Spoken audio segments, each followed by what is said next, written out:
Carter podcast brought to you by St. Xavier University. I'm Ruthie Polinsky with Alex Shapiro and Clay Harbor with just a beautiful view of Chicago behind you there. I mean, if you are watching this on a streaming service where you can see video, Clay Harbor, you are a sight for sore eyes, but that's the view behind you. I mean, this is just beautiful.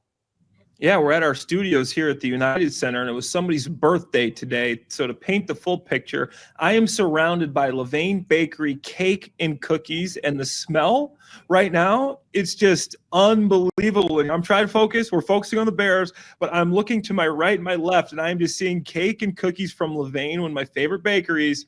So it's a little bit of a temptation here, but you're not going to see me or hear me smashing cookies during this podcast. Yeah, I smashed mine before the show. Oatmeal raisin, it was fire. If you've ever seen the physique of one Clay Harbor, you know that he's not eating Levain. Okay, that's not what he's doing. Anyways, all right, let's get into this. I'm just over here drooling over Clay Harbor. I'm a married woman, guys. Everyone chill. Okay. Let's get into it today, guys, because there was some unexpected news when we heard that Caleb Williams was going to be on the St. Brown Brothers podcast. Of course, EQ was a former Bear, and his brother Amon-Ra is one of the stars of the Detroit Lions. And I guess he and Caleb have a relationship. It's unclear how from USC. From USC. Yeah, got it. Did they play together? Again, for people streaming, no. But for people streaming, I was doing the fight on. The V for victory. But right. Yeah, they're USC guys. Yeah, but they didn't play together at USC. No. Amon-Ra's much older. But Trojans forever. Yeah. Trojan family forever. Yeah. All right, so let's get into it because we are going to do a coach profile. I think today we're going to take a look at there is some news surrounding the search today that we'll get to, but we are going to profile one of the guys on this ever-long, ever-growing list of potential candidates, that being Todd Monken. He's the offensive coordinator for the Baltimore Ravens. So we're going to do that on the back end of this, and we are sort of going to fly through this, guys, because Clay and I have to do some television tonight, but we're going to get to all of it. Let's start with Caleb Williams on the St. Brown Brothers podcast. Alex Shapiro, what were your biggest takeaways? What did you find most interesting from listening to that? I will keep it to the highlights, but first, starting off, we talked about the Trojan. Like, you take your fan hat off when you do the journalism job, obviously, but hearing Amon-Ra St. Brown and Caleb Williams do FTFO and just totally give EQ, a Notre Dame guy, just hell for being a Notre Dame guy, just really powered me. That's what I needed to start the morning. So as a USC guy, that was phenomenal. But some takeaways, Caleb Williams seems like a very personable dude, a funny dude. I loved his pettiness that he shared. He talked about how when Lincoln Riley left Oklahoma to go to USC, how he was pissed and he was hurt. And he said he was really close to going to UCLA just to kind of say F you to Lincoln Riley and be like, I'm going to beat you now, dude. Eventually they patched things up. He said, listen, I called Lincoln. We had FaceTimes. We patched things up. But I kind of love that pettiness. I love that competitive spirit. That was such a great look into his competitive nature. And then just hearing how he deals with mistakes and the pressure, right? We've heard I don't get nervous. I don't feel pressure. Hearing him go through, like, when I've made mistakes, and he went through some of the mistakes, like the bubble screen to DJ Moore that turned into a fumble that nearly cost the Bears the Packers game, right? He's like, that was a huge mistake. But when I make those mistakes, to me, it's just like, okay, I messed up, but I'm really good, and now it's time for me to make a play and win the game. So again, getting those insights into him were really cool. And then just one other thing that I wrote down, some insight into Hard Knocks that he mentioned, basically saying, like, in the position rooms, in the QB room, or in other moments, he didn't speak up sometimes. He didn't say some things that he wanted to say because he knew the cameras were rolling. And that's, we talked a lot about how Hard Knocks can be a distraction, and obviously that was an off-season training camp story. But as we know more about the accountability that didn't happen during training camp, that was an interesting nugget that is like, hey, I know the cameras are rolling, so I'm going to keep my mouth shut as like the rookie QB. It was a wide-ranging interview. I thought it was really cool, but those were some of my biggest takeaways. Clay? All right, here's my biggest takeaways. Firstly, I liked how Caleb built his favorite quarterback. He's like Aaron Rodgers' arm. He's like Randall Cunningham or Josh Allen's throwing ability or size, Cam Newton's size, Tom Brady's brain. But I was curious that he put himself as pocket presence because he got sacked 68 times during the season, which was almost an NFL record. So I think he's got confidence that he does have good pocket presence. I know he's elusive back there, but that was interesting. And then my other takeaway is when he's asked, who is the best player that you've ever played with? And he didn't hesitate much. And he said Keenan Allen. And then he said Jordan Addison. There's one more receiver I think we all know and love that we thought maybe could be part of that list, especially when you mentioned Keenan and Jordan Addison. That's DJ Moore, the guy that you're for sure going to be with for the next 4 or 5 years if DJ plays out his contract, that is. So I think maybe that we take a look back at like some of the body language stuff throughout the season, DJ running off the sidelines, some of the stuff from the season between DJ and Caleb, and then him saying that brought me back to that position. Like, you're not going to mention DJ Moore as one of these players when you mention Keenan and Jordan Addison. Just like, oh yeah, and DJ Moore is also one of the best players. His work ethic, what he's able to do without the ball. But those were the two things that really stuck out to me, among others. Obviously, when he was asked what the head coach would look like, who would he want? And he's talking about a guy that has some clock management skills. I think he took a shot at Matt Eberflus right there. He says he would prefer an offensive-minded coach, but if someone that he could grow with and talk to and be with for several years. So I took that into account. To me, it seemed like he really does prefer Ben Johnson when you listen to it. So I thought those were my 3 takeaways that I really found interesting. Well, how about you, Ruthie? What'd you think? So I think my overarching theme, the takeaway from what I gathered, because obviously we're in this, like, who's going to be the Bears' next head coach? And what role does Caleb Williams play in that process? I took away from this that there is no role. Caleb Williams is not in communication with Ryan Poles whatsoever, to the point of when Caleb gets a text from said Ben Johnson, who, as we all know, was not Ben Johnson. When Caleb gets a text from Ben Johnson, his first thought is, oh, let me go text Amon-Ra St. Brown. Let me not just text the GM who is in my building and running the search to make sure this is legit. So that was a little puzzling to me, just that I don't know how plugged in and really how much attention Caleb Williams is paying to what's happening inside the Bears building right now. And that to me is, I don't want to use the word concerning, but I guess maybe a little disappointing that when Caleb Williams got the text from the boys in Florida who got his number and pretended to be Ben Johnson hadn't even interviewed in Chicago yet. I knew that. Clay Harbor knew that. Alex Shapiro knew that. Anyone who's been paying any sort of attention to the Bears knew when Ben Johnson was going to be interviewing last week. Caleb Williams thought, let me just FaceTime and find out because I didn't hear back from Amon-Ra St. Brown. So, like, to me, I think there was a little bit of, like, immaturity, I guess, that I took away from just overarching. It was just a reminder that Caleb Williams is 22 years old, right? Or 23 years old. So I think that's sort of where I'm at. I was a little just sort of, like, taken aback by how little say it seems like he is, or communication there is between Ryan Poles, Kevin Warren, and what's happening inside Hallis Hall these last 6 weeks and what Caleb Williams is doing now. So I don't know. I don't mean to be like, get off my lawn, like, what are you doing? Because, like, I know it was a very grueling season, but, like, don't you kind of think if I was the quarterback of the Bears, like, I'd maybe be, like, working out and, like, trying to take a peek of, like, what's happening. Like, maybe I run into Ryan Poles and I'm like, hey, who are you guys talking to today? Like, it doesn't feel like any of that is happening. And I guess that to me is a little just, like, disappointing. I don't think I necessarily want to hear that Ryan Poles is keeping Caleb Williams in tune with every single thing. I think Ryan Poles needs to do his search the way he wants to do it. But if I were Caleb Williams, I think that I would sort of want to just be checking in with Ryan Poles every now and then. And that's just me. But that's sort of where I'm at with all of it. No, it dinged for me too. That whole situation dinged for me. Where it's like, you could even just like check the area code, man.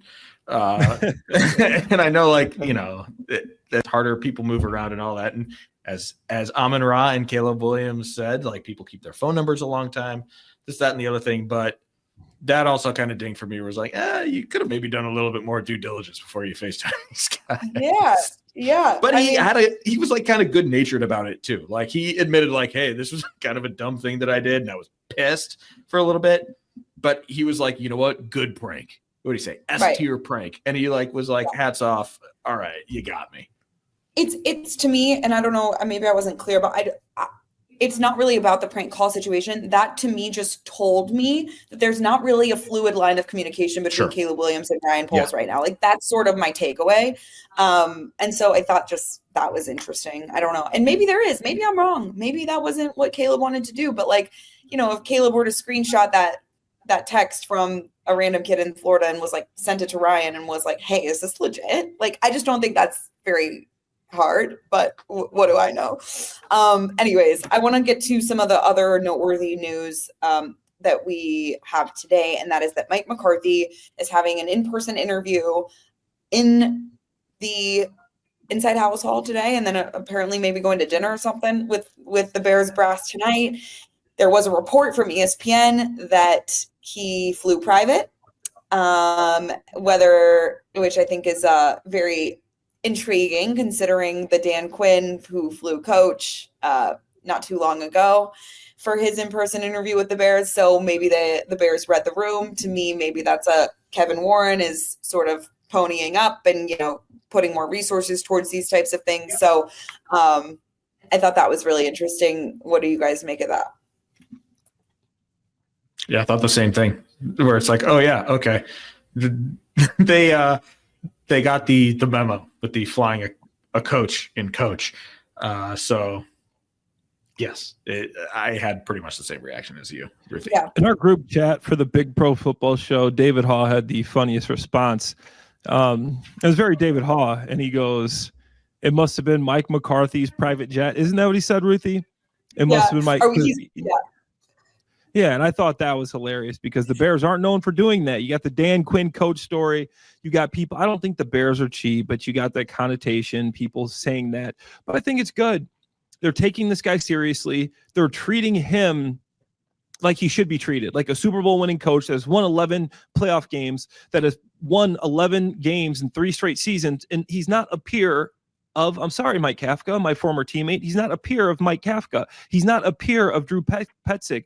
You don't have to treat all these guys the same in the NFL. Yes, give these guys their Skype interview, but Mike McCarthy, no, you do not give him a Skype interview. You fly him in, you get him a jet, you fly him in, you pick him up when he lands, you take him to Hallis, and you give him the rundown of your facilities. You are recruiting him as much as he is recruiting you. Like, this is a give and take here. You both want to see if this is the right situation. I think there's going to be multiple teams. There's only one team that gets Ben Johnson that would like to have Mike McCarthy. So you need to do all these things, put your best foot forward. And as old as it sounds, as cliche as it sounds, there really is only one chance to make a first impression. So the Bears, I think, are taking what they've done wrong and they're making it right, you know, in the past. And they're putting their best foot forward and getting a good impression for a guy that really has bullied the Bears a lot in the past. 19 games he's won versus the Bears, and they're still flying him first class. So I think they're doing the right thing. I'd like to see him headed this direction. And it matters when guys go in for recruiting visits when you're a free agent. Guys talk about that.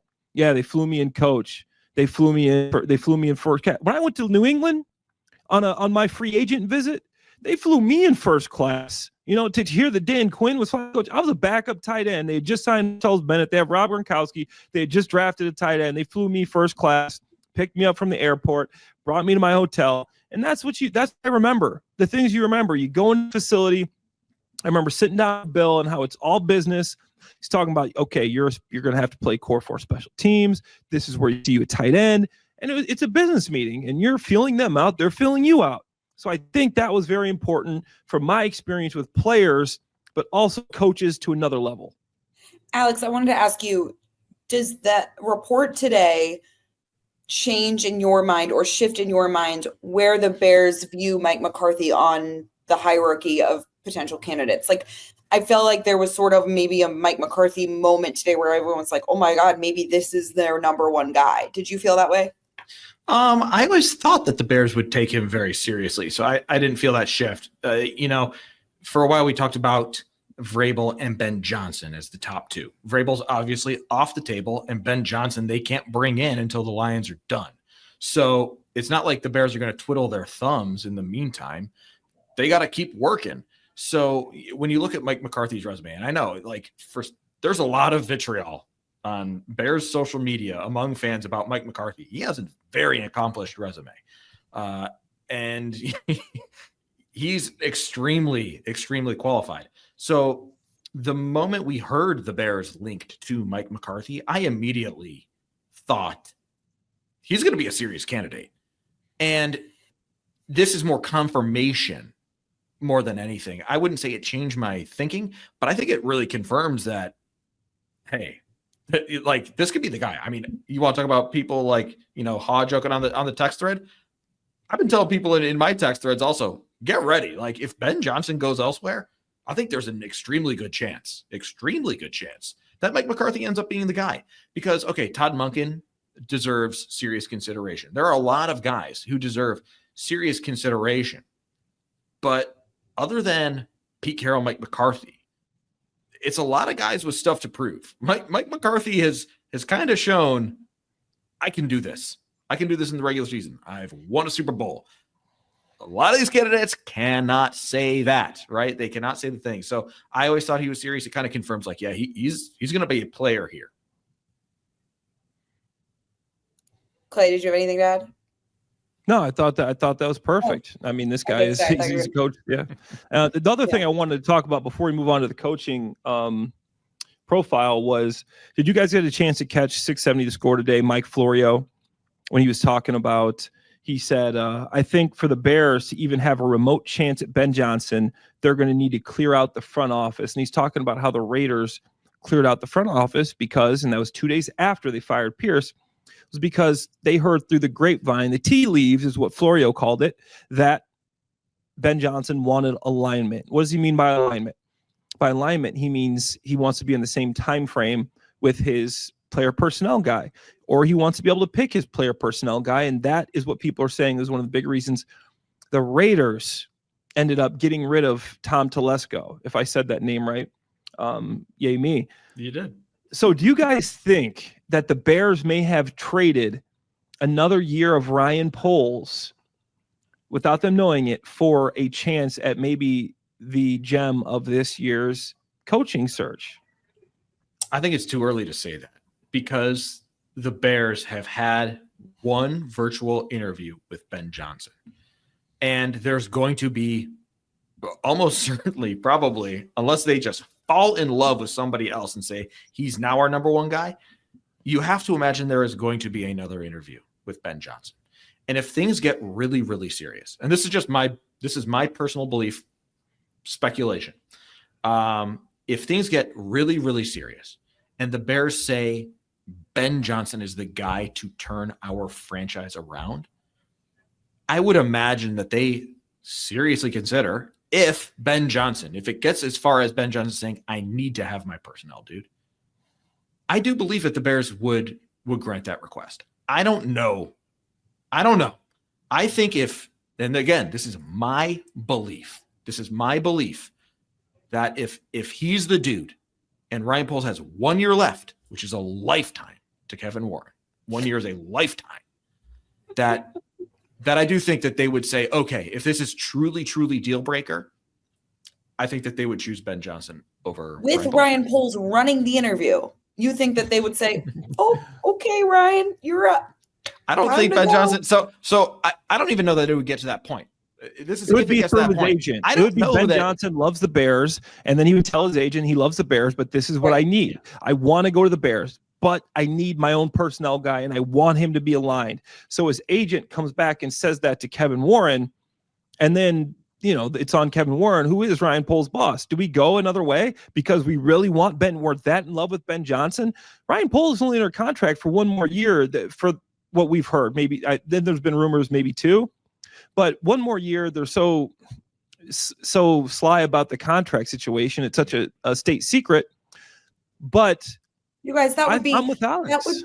That would be so dirty. Like, you literally commit to Ryan Poles. You put him in charge of organizing and running the search.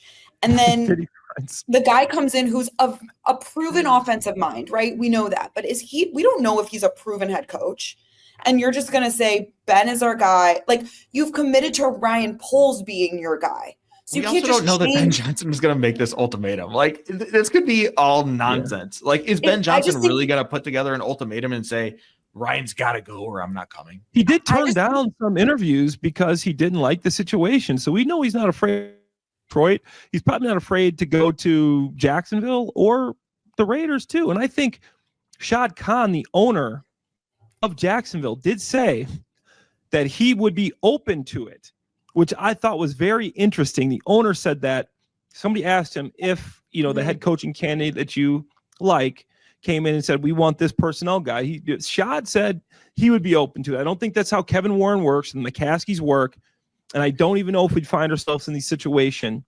But hypothetically speaking, I don't think that's how the Bears work. But I think if you fell in love with them, it would make sense. I don't see it happening. I think if anything, it's just Ben takes another job because he gets to bring his personnel guy. I don't think he would ever get to the point where it's like, you got to pick me or Ryan Poles. Sorry. I just don't see that. I don't see that happening. And I don't see the Bears just abandoning someone that they've literally come out and said publicly multiple times, this is our guy. He just ran this whole search and now we're canning him because we want Ben. Like, I just but don't. At the same see time, that happening. The commitment has been kind of, I don't know. It hasn't been a strong commitment. I mean, that first press conference where Kevin Warren and Ryan Poles are there together, and there's like questions about, Alex, is Ryan Poles Alex, they literally asked George McCaskey, is this going to be an issue because Ryan Poles is here and only has a year left on his deal and is not aligned? And George McCaskey's like, it's not going to be an issue.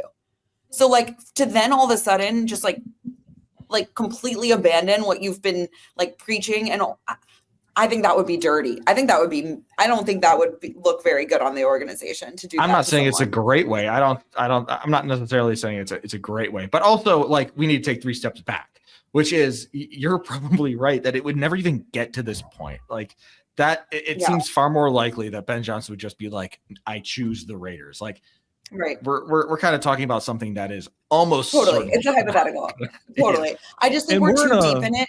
Yeah. I think we're too deep in it right now for that to happen. Like, I think it's Ryan Poles is here. What I could see potentially happening is Ben bringing in someone sort of the way that Vrabel did and say, this is a personnel guy that I want to come work with Ryan. I could see that happening. I don't really see the Bears being a fan of that situation because I think it would undermine the people who are already in charge.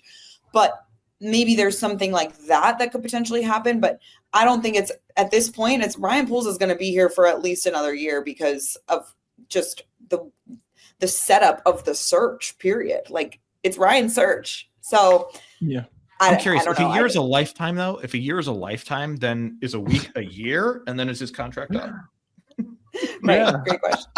Right, you guys, we got to get to our coach profile because Clay and I have the show to do. So we are talking about.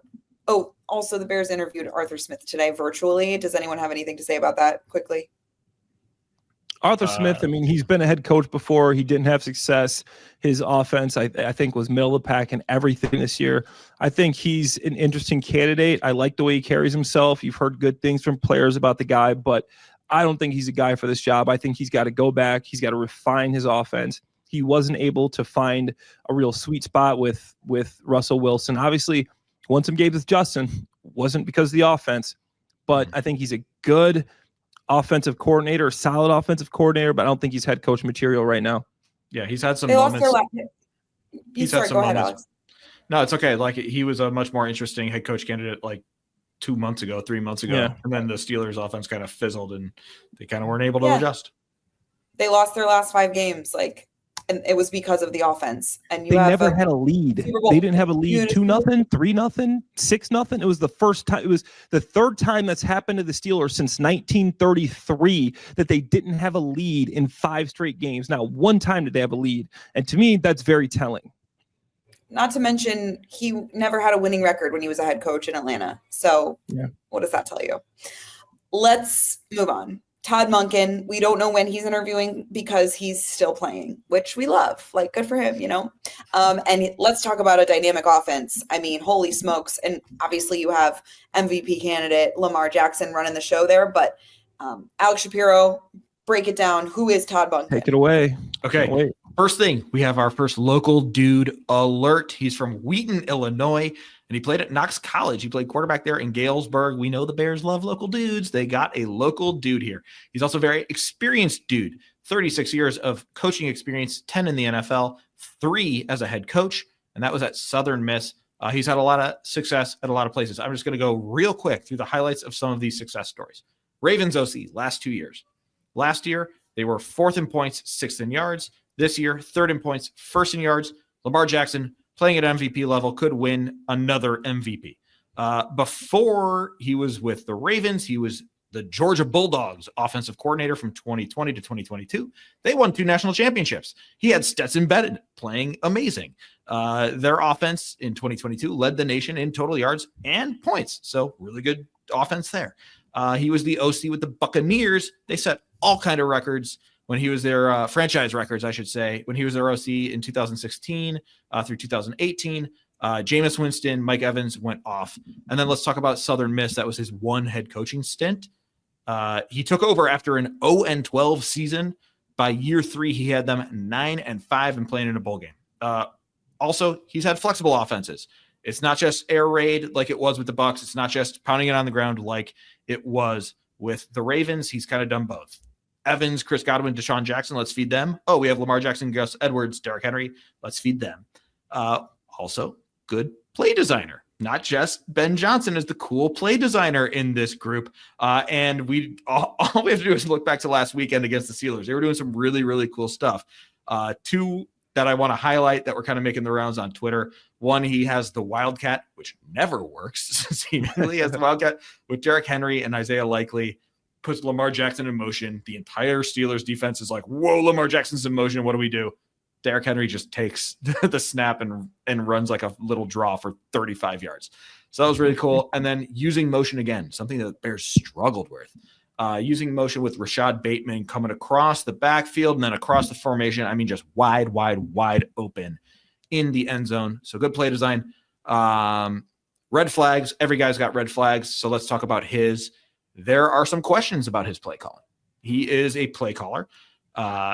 And last year in that AFC championship game, boy, did he come out under fire because they were this incredible rushing offense. And then against the Chiefs, it's not like they were being blown out. I mean, it was a close game throughout, and he just abandoned the run in the second half. I went really quickly on through the play-by-play today and counted it up. I counted 21 straight plays in the second half without a designed run. There were some Lamar Jackson scrambles in there, but I'm not counting those. So 21 straight plays without a designed run. Can't forget about the run game again. It certainly seemed like he learned that lesson against the wildcard game, but if they play the Chiefs again, it'll be really interesting to see what kind of game plan he's able to come up with to, I guess, like exercise the ghosts of last season. They were a Zay Flowers fumble away from winning that football game, though. I feel like people get caught up in the patch. They had that game won if Zay Flowers at the inch-yard line doesn't fumble into the end zone, and that could change his whole story from that year. And I know that game, like you said, was very unbalanced, but when I watched that game, man, that could have went either way. Sure. Anyways, that's all I got. I was breezing through that. No, it's good. I think like it's an interesting candidate, right? I feel like there's a lot we don't know about him as a man, as a leader, can he command the room? Like those are sort of some of the things that we'll have to do some deeper dives on. But it'll be interesting to follow. And I feel like it's someone with a ton of experience. He's been on winning teams, been a part of winning cultures, and it's just going to be really interesting. Clay? Honestly, when you look at, I know he's not the sexy name. I know he's not this young stud like Joe Brady or Ben Johnson or one of these guys, Mike Kafka. But I don't have as many questions about Todd Monken as I do about those guys. Like Alex talked about, this guy has been in football for 30 years. We're talking high school to college to the NFL. Georgia, national championship 2 times, top offenses. He was a head coach at Southern Miss, where he took, like Alex said, he took an 0-12 program to 9-5, which may not seem like a lot. That's a lot. He was the guy in front of that program, and he won Conference USA Coach of the Year that year. Obviously, this is Conference USA. This isn't the NFC North we're talking about here. But then, like Alex talked about, Tampa Bay, passing yards. He led the NFL in passing yardage. They weren't that successful, but he has built up through the NFL.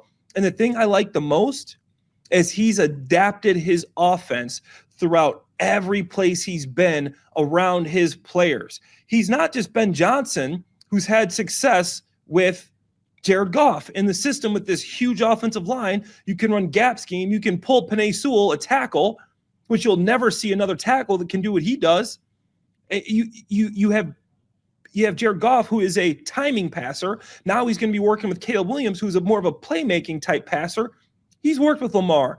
He's worked with Jameis Winston. He's worked with a ton of quarterbacks throughout his career. He's more adaptable. He's a guy that can do that. The question, though, Ruthie, like you said, how's he going to be standing up in front of an NFL locker room? Will he be able to command that respect? He's been in the NFL his whole life.